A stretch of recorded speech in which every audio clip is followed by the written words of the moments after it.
Hello students, my self अलग चतुर्वेदी। अब मैं शुरू करने जा रहा हूँ क्लास 12 का टॉपिक। सबसे पहले हम पढ़ेंगे relation and function. So before we start relation, हमें सबसे पहले ये जानना होगा what is Cartesian product of two sets. मान लीजिए, देखिए हमारे पास दो सेट है ए एंड बी। ए में हमारे पास एलिमेंट्स है ए बी सी, बी में हमारे पास एलिमेंट्स है 1 2 and 3। Okay, so Cartesian product का मतलब क्या होता है कि एक एलिमेंट, हर एलिमेंट जैसे हर एलिमेंट को हम दूसरे सेट के दूसरे एलिमेंट से मैप कर सकते हैं। तो यहाँ पर जो हमारा ए है वो 1 के साथ मैप होगा, ए 2 के साथ भी मैप हो सकता है, ए 3 के साथ भी मैप हो सकता है। सो हर एलिमेंट के लिए यहाँ पर ए सेट में 3 पॉसिबिलिटी है 1 2 3। सिमिलरली बी के लिए 3 पॉसिबिलिटी है 1 2 3, सी के लिए 3 पॉसिबिलिटी है 1 2 3। So there are total going to be 9 elements. So that is if a set A में अगर m एलिमेंट्स हैं, सेट बी में n एलिमेंट्स हैं, तो जो उनका कार्टेशियन प्रोडक्ट होगा उसमें m क्रॉस n यानी कि m into n, m multiply by n यानी कि n नंबर ऑफ एलिमेंट्स होंगे। जैसे यहाँ पर ए सेट में 3 एलिमेंट्स हैं, बी सेट में भी 3 एलिमेंट्स हैं, तो उनका जो कार्टेशियन प्रोडक्ट आएगा वो एक कोऑर्डिनेट्स के फॉर्म में आए, एलिमेंट्स उसके कोऑर्डिनेट्स के फॉर्म में होंगे, एंड उसमें एलिमेंट्स टोटल कितने हो जाएंगे 3 इंटू 3 दैट इज 9। एंड जैसा कि वो देख सकते हैं हम लोग। ओके, सो जो अब हमारा ए क्रॉस बी है, ये कार्टेशियन प्रोडक्ट अब हमारा ये क्या बन गया, इसमें एलिमेंट्स जो कोऑर्डिनेट्स टाइप के हैं and it is well defined, so it is a set. So Cartesian product become a set. Now इस सेट में हमारे पास कितने एलिमेंट्स हैं, टोटल mn एलिमेंट्स हैं। तो रिलेशन क्या होती है, ए रिलेशन आर, रिलेशन को हम कैपिटल आर से डिनोट करेंगे। Relation is subset of A cross B. एक रिलेशन आर क्या होती है, it is a subset of A cross B. That is relation is subset of Cartesian product of two sets. Okay, मतलब relation जो है Cartesian product, दो Cartesian product का subset होती है। अब हमें ये जानना होगा कि हम टोटल नंबर ऑफ रिलेशंस कितनी हो सकती हैं। ओके, सबसे पहले हमें ये जानना होगा कि नंबर ऑफ सबसेट्स कितने हो सकते हैं। एंड नंबर ऑफ सबसेट्स जानने के लिए हम कैसे जान सकते हैं, नंबर ऑफ सबसेट हम जान सकते हैं number of elements in power set. क्योंकि पावर सेट क्या होता है, कलेक्शन ऑफ ऑल सबसेट्स होता है। तो जितने पावर सेट में एलिमेंट्स होंगे उतने नंबर ऑफ सबसेट होंगे। एंड पावर सेट में नंबर ऑफ एलिमेंट्स होते हैं 2 की पावर n। पावर सेट में नंबर ऑफ एलिमेंट्स कितने होते हैं, 2 की power n। So number of relations अब कितनी हो जाएंगी, देखिए टोटल नंबर ऑफ सबसेट हमारे पास कितने हो जाए 2 की पावर n, वेयर n क्या होता है, number of elements in set A। Okay, but अब जब यहाँ पर हम देखेंगे जो हमारा सेट है उसमें एलिमेंट्स कितने हैं, m into n। So here number of subset कितने हो जाएंगे 2 की power mn, and therefore number of relations here are कितने हो जाएंगे 2 की power m into n। This is the most important concept that we have to learn कि हमने कैसे यहाँ तक पहुंचे। मैं आपको फिर से बताता हूँ। देखिए ए क्रॉस बी एक सेट बना, अब रिलेशन आर क्या होती है, उसका एक सबसेट होती है। ठीक, तो नंबर ऑफ सबसेट हम कैसे बताएंगे, number of elements in power set. And number of elements in power set क्या होता है 2 की power n, where n is the number of elements in a set, जिसका पावर सेट बना रहे हैं। तो हेयर हमारे पास ए क्रॉस बी में टोटल एलिमेंट्स कितने हैं, mn है। Number of subsets A cross B के कितने हो जाएंगे 2 की power mn। So number of relations कितनी हो जाएंगी 2 की power mn। Okay, now here जो है ज्यादातर हम लोग कंसिडर क्या करेंगे, Cartesian product with in the same set. मतलब जैसे यहाँ पर अभी हमने सेट जो है ए एंड बी अलग अलग लिया, उसके एलिमेंट्स अलग अलग थे, अब हम सेम सेट में कार्टेशियन प्रोडक्ट कंसिडर करेंगे। सो अगर हमारे पास दो सेम सेट हैं, जैसे मैंने एग्जांपल में लिया 1 2 3 1 2 3, तो कार्टेशियन प्रोडक्ट कुछ ऐसा बनेगा 1 1 1 2 1 3 2 1 2 2 2 3 3 1 3 2 3 3। ठीक है, ओके। सो इसमें अब ए क्रॉस ए में कितने एलिमेंट्स होंगे, n square, n into n square. So here number of relations कितनी हो जाएंगी 2 की पावर n स्क्वायर। ओके, अब देखिए जैसे मैंने एक एग्जांपल बनाया, एक आर रिलेशन मैंने इस ए क्रॉस ए का सबसेट ले लिया 1 1 1 2 2 1 2 2। तो अब इसके बाद रिलेशन का देखिए, ये एक रिलेशन हो गया, इसको हम कर्ली ब्रैकेट में लिखें, ये भी एक सेट है एक तरह का। ओके, एंड इस सेट के एलिमेंट्स कोऑर्डिनेट फॉर्म के होते हैं, कोऑर्डिनेट्स फॉर्म के। अब हमारे पास रिलेशन का डोमेन एंड रेंज की बात आती है। तो जो कोऑर्डिनेट्स होते हैं उसमें जो पहला एलिमेंट होता है रिलेशन का, वो हमारा होता है domain of relation, and the second element belong करता है, उसको हम कहते हैं range of relation.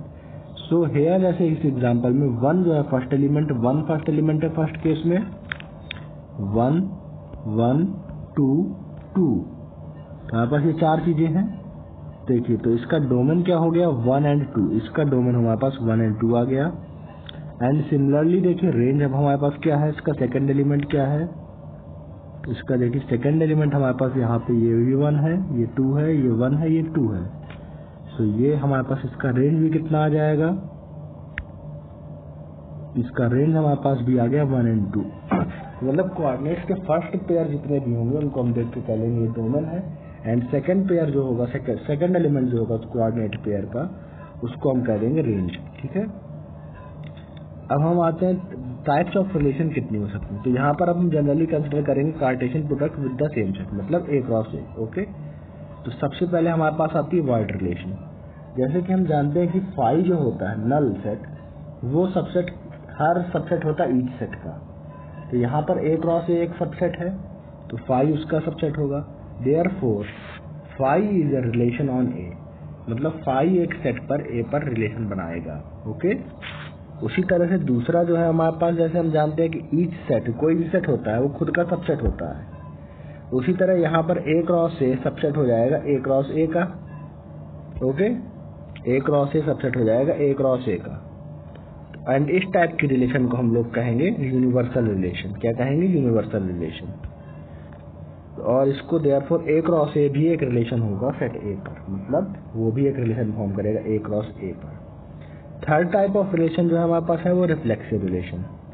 Reflexive relation का मतलब क्या है कि अगर कोई सेट है उसका हर एलिमेंट A क्रॉस A में इज रिलेटेड टू इटसेल्फ, मतलब हर एलिमेंट खुद के साथ रिलेट हो रहा है, और वो ट्रू होना चाहिए सारे एलिमेंट्स के लिए।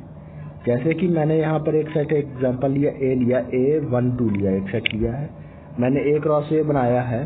देखिए 1 1 बनेगा, 1 2 2 1 2 2। ओके, सो इसमें से मैंने एक सबसेट ले लिया, इसका एक मैंने सबसेट क्या लिया है, देखिए इसका मैंने एक सबसेट लिया 1 2 1 1 एंड 2 2, इस वजह से ले लिया मैंने। तो इसमें देखिए 1 1 बिलोंग कर रहा है, 2 2 बिलोंग कर रहा है, और इस सेट में 2 ही एलिमेंट्स हैं। दोनों एलिमेंट्स के लिए वो एलिमेंट खुद के साथ मैप हो रहे हैं, तो यानी कि हम इसको कह सकते हैं A belongs to R, where जो A एलिमेंट है वो सेट का ही एलिमेंट है। तो इस टाइप की रिलेशन को हम लोग क्या कहते हैं? Reflexive relation. क्या कहते हैं? Reflexive relation. Second type of relation क्या होती है कि अगर हमारे पास कोई कोऑर्डिनेट पेयर एक रिलेशन में आ रहा है और फिर उसके बाद वो हमें इम्प्लाई करे कि उसका अपोजिट भी आ रहा है, मतलब जैसे A भी आ रहा है तो वो हमें इम्प्लाई करे कि BA भी उस रिलेशन में लाई कर रहा है, तो इस टाइप के रिलेशन को हम सिमेट्रिक रिलेशन कहेंगे। इसके लिए मैंने एक एग्जांपल लिया परपेंडिकुलर लाइंस का। देखिए एक R रिलेशन मैंने मान लिया है, L1 L2 पेयर मान लिया, जहाँ पर L1 line is perpendicular to L2। तो अगर देखिए कोई लाइन L1 किसी लाइन L2 के परपेंडिकुलर है, तो यानी कि L2 भी L1 के परपेंडिकुलर हुई। Is that clear? तो जैसे L1 L2 के परपेंडिकुलर है तो L2 भी L1 के परपेंडिकुलर हो जाएगी। तो यानी कि देखिए इसने हमको ये इम्प्लाई कर दिया कि L2 L1 भी बिलोंग कर रहा है R में, तो बता दिया क्योंकि L2 L1 के परपेंडिकुलर है। तो यानी कि ये रिलेशन भी क्या हो जाएगी? R सिमेट्रिक हो जाएगी। इस टाइप के रिलेशन को हम लोग सिमेट्रिक रिलेशन कहते हैं। अब जैसे इसका एक एग्जांपल लिया मैंने, जब हमें क्या सिमेट्रिक नहीं है तो हमें उसका एक काउंटर एग्जांपल ढूंढना पड़ेगा। मतलब जैसे हम किसी चीज को गलत प्रूफ करना चाहते हैं तो या तो ये हम उसको डायरेक्ट प्रूफ कर दें या उसका एक काउंटर एग्जांपल ढूंढते हैं। तो यहाँ पर हम एक काउंटर एग्जांपल का एक दूसरा देख लेते हैं एग्जांपल। जैसे सेट लिया 1 2, उसमें से मैंने एक रिलेशन बना ली 1 2 सेम एक रिलेशन ले ली जो मैंने पहले ली थी 1 2 1 1 2 2। तो यहाँ पर देखिए क्या है कि 1 2 तो बिलोंग कर रहा है R रिलेशन R में, okay, but 2 1 does not belong to R, मतलब 2 1 उसमें नहीं आ रहा है। सो ये रिलेशन क्या होगी? सिमेट्रिक नहीं होगी। Okay, and the next type of relation is transitive relation. इसमें क्या है? 2 चीजें इंपॉर्टेंट है। पहला कि एक A भी बिलोंग करे R में, देन BC बिलोंग करे R में, देन ये इम्प्लाई करे, ये हमको ये बताए कि AC भी बिलोंग कर रहा है R में। ठीक है, इस टाइप की रिलेशन को हम लोग ट्रांजिटिव रिलेशन कहेंगे। जैसे कि मैं इसमें एक एग्जांपल आपको बता देता हूँ, बहुत सिंपल सा एग्जांपल है पैरेलल लाइंस का। कि मान लीजिए एक लाइन L1 है वो L2 के पैरेलल है, L2 L3 के पैरेलल है। सो ऑब्वियसली से क्या होगा? L1 L3 के पैरेलल होगा, मतलब ये लाइंस पैरेलल लाइंस की रिलेशन क्या हो जाएगी, ट्रांजिटिव हो जाएगी। And every line is parallel to itself, तो पैरेलल लाइन की रिलेशन रिफ्लेक्सिव भी हो जाएगी। एंड मान लीजिए L1 is parallel to L2, दो लाइंस हैं वो एक दूसरे के पैरेलल, तो L2 भी L1 के पैरेलल है, so it is also symmetric. So there are relations which are reflexive, symmetric and transitive. सो तीनों चीजों को जो रिलेशन फॉलो करे उस टाइप के रिलेशन को हम कहते हैं इक्विवेलेंस रिलेशन। मतलब ऐसी रिलेशन जो कि रिफ्लेक्सिव भी हो, सिमेट्रिक भी हो, ट्रांजिटिव भी हो, तो उस टाइप के रिलेशन को हम लोग कहते हैं equivalence relation. And these are very important. Okay, so अब इसके लिए एक और एग्जांपल ले लेते हैं। मैंने एक रिलेशन मान लिया T1 T2, जहां पर T1 is congruent to T2 और T1 क्या है, ट्राइंगल्स का सेट है। सो इसको भी ऐसे ही समझ सकते हैं, मान लीजिए कोई ट्राइंगल है वो खुद के भी कॉन्ग्रुएंट होता है, यानी कि वो खुद के कॉन्ग्रुएंट होता है, तो मतलब वो T1 बिलोंग कर गया R में। ये इंपॉर्टेंट पॉइंट है, T1 बिलोंग कर गया R में, मतलब रिलेशन कैसी हो गई, रिफ्लेक्सिव हो गई है। उसी तरह से मान लीजिए T1 T2 बिलोंग कर रहा है R में, हमने माना T1 T2 बिलोंग कर रहा है R में, तो इसका मतलब है T1 T2 के कॉन्ग्रुएंट है, तो T2 भी तो T1 के कॉन्ग्रुएंट हुआ। तो उसने हमको ये बता दिया कि T2 भी T1 के कॉन्ग्रुएंट है, तो T2 T1 भी बिलोंग कर गया, मतलब सिमेट्रिक हो गई। सिमिलरली T1 T2 के कॉन्ग्रुएंट है, T2 T3 के कॉन्ग्रुएंट है, तो T1 ऑब्वियसली T3 के कॉन्ग्रुएंट होगा कॉन्ग्रुएंसी से, तो T1 T3 भी बिलोंग कर गया। सो इस टाइप की रिलेशन ट्रांजिटिव भी हो गई, सिमेट्रिक भी हो गई, रिफ्लेक्सिव भी हो गई, तो इसको हम लोग कहेंगे इक्विवेलेंस रिलेशन। ओके, अब एक एग्जांपल ले लेते हैं जहां पर इक्विवेलेंस फॉलो नहीं करेगा। जैसे मैंने एग्जांपल ले लिया परपेंडिकुलर लाइंस का।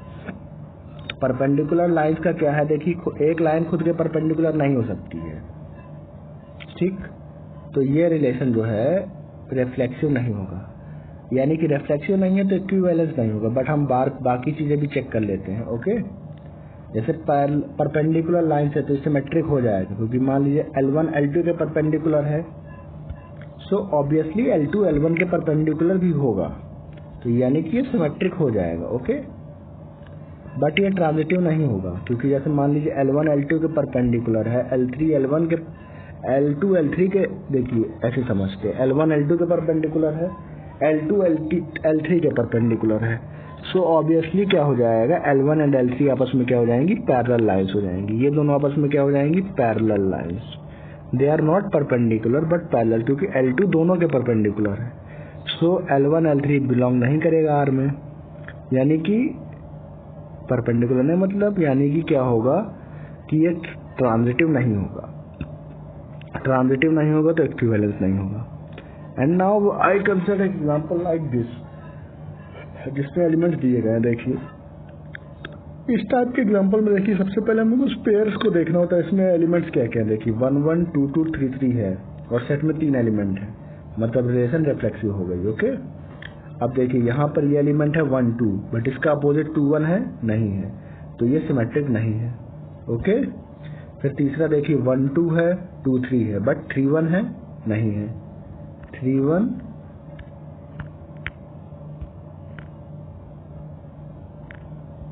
1 नहीं है। सो रिलेशन क्या हो जाएगी, ट्रांजिटिव नहीं है और ना ही इक्विवेलेंट है, ना ही सिमेट्रिक है।